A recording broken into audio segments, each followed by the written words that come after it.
Hello everyone and welcome back to my channel Easy Learning. Today we will continue with the same topic as we were discussed in my previous video, and the topic was pre-independence period of Indian economy. In my last video we will discuss about the meaning of colonial, the behavior of colonial government at the time of British rule when India was under British rule, right? So what was the result at that period of time? There was very low productivity and our economy is stagnant. That means there is no development further. What is the reason behind it and what were the impacts on various factors which were affecting our GDP? So there is four factors which were affecting our GDP, that is agricultural sector, industrial sector, foreign trade and our demographic condition. So today we will discuss all these sectors and what were the things which were affecting on these topic, right? So first we will discuss about the agriculture sector.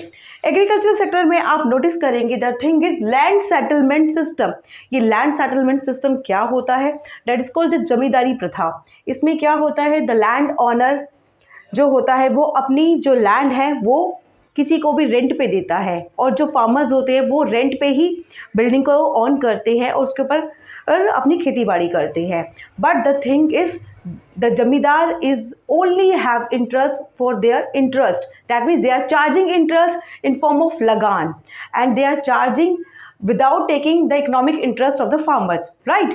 So वहाँ पे एक जमींदारी प्रथा थी and the colonial government bound the jamidars to submit all that interest amount to the Britishers, otherwise they just take off all the duties which were they are given to the zamindars. जो duties उन्होंने, जो responsibilities, जो हक उन्होंने जमींदारों को दिए हुए थे, अंग्रेज़ों का मानना था कि अगर आपने हमें टाइम पर नहीं दिया लगान तो आपसे वो सारे हक छीन लिए जाएंगे.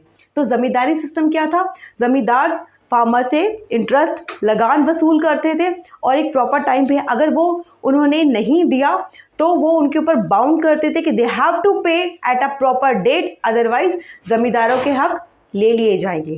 That is called the land settlement system. After that there is a commercialisation of agriculture.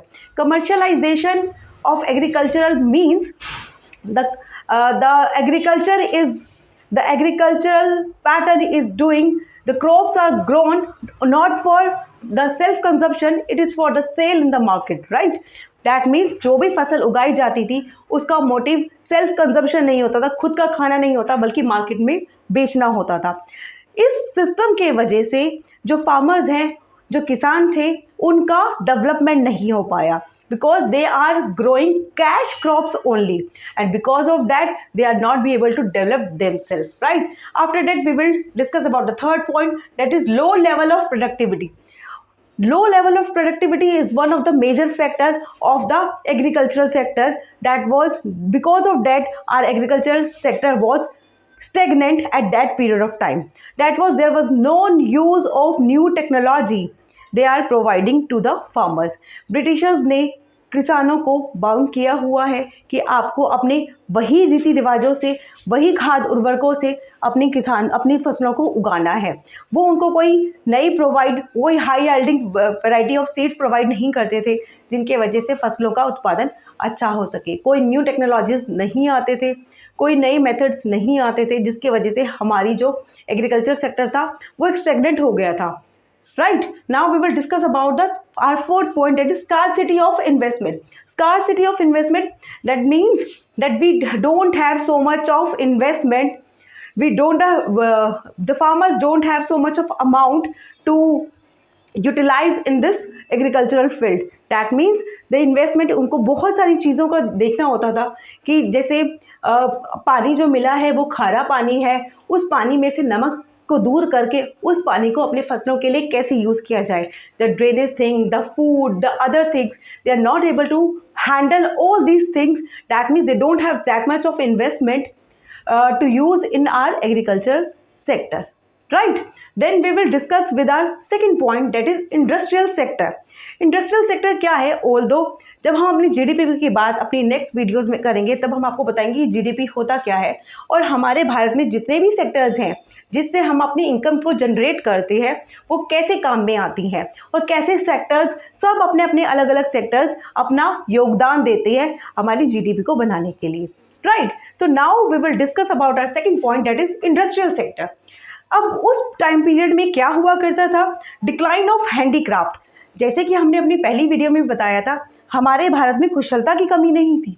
We have lot of very क्या बोलते हैं, creative handicraft material makers are there in India, right, but still they just decline it. क्यों? क्योंकि वो उन्हें उसे export नहीं करने दिया करते थे, और जो चीप मशीनरी प्रोडक्ट्स ब्रिटिशर्स की होती थी उन्हीं को ही उन्हीं का ही उत्पादन के लिए उन्हें जोर दिया जाता था। तो there is a lack of decline of handicraft. Adverse effect of decline of handicraft industry, इसके वजह से क्या हुआ, जो लोगों का उत्साह था हैंडीक्राफ्ट मटीरियल को बनाने के लिए वो कम होता चला गया।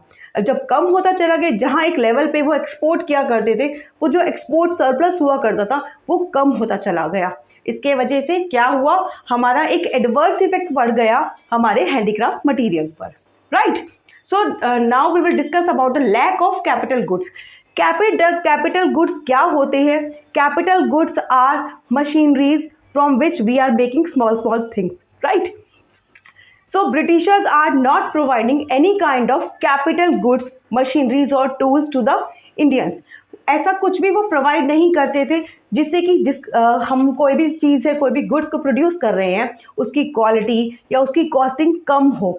इन चीज़ों की वो जानकारी देना ही नहीं चाहते थे इंडियंस को, जिससे कि हमारा प्रोडक्शन लेवल बढ़ सके और कॉस्टिंग कम हो सके।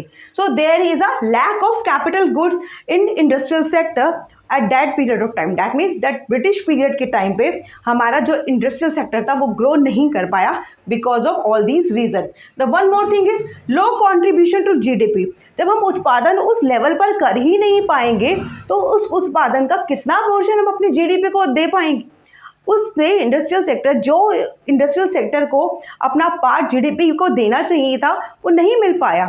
इन our next videos we will discuss further about GDP. ये जीडीपी होता है ग्रॉस डोमेस्टिक प्रोडक्ट, तो इसके बारे में हम आगे और फर्दर बात करेंगे। Now we will move on our third sector, that is foreign trade. Foreign trade क्या होता है? विदेशी विनिमय। जब हम डिफरेंट कंट्रीज के साथ एक्सचेंज करते हैं, लेन देन करते हैं, बिजनेस करते हैं, ट्रेड करते हैं, right. So now we will discuss about the foreign trade. Export of primary product and importers of finish goods, as we discussed earlier also. हमने पहले भी ये बात को डिस्कस किया था that the Britishers bound Indians to purchase, they just said कि we purchase raw material from India and we will sell the finish material to Indians only, right. मतलब कि हम कच्चा माल खरीदेंगे भारतीयों से और बना हुआ माल भी भारतीयों को ही बेचेंगे। और इसके लिए उन्होंने ना सिर्फ भारतीयों को बाउंड किया, जो हमारा एक्सपोर्ट सरप्लस हो कर सकता था, आगे आगे आप देखेंगे कि उन्होंने हमारी बाकी कंट्रीज़ के लिए भी बाउंड कर दिया था कि हम बाकी सभी कंट्रीज़ को एक्सपोर्ट नहीं कर सकते थे।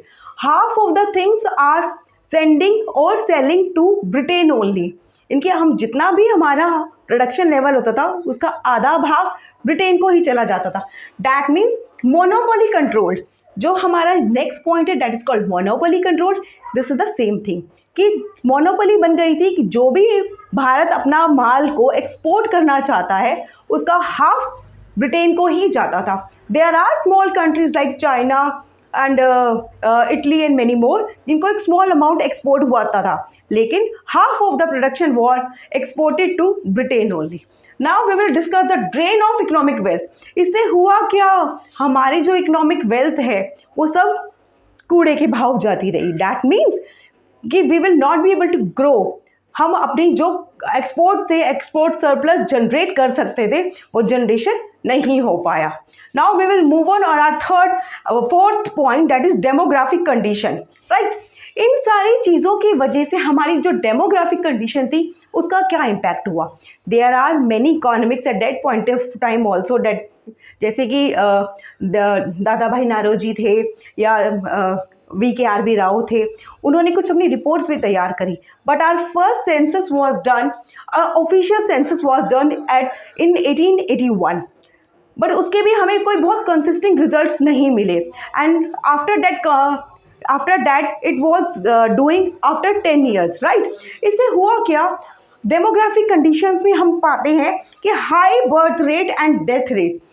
जो बर्थ रेट था 1000 पर ईयर बर्थ रेट और डेथ रेट होता क्या है?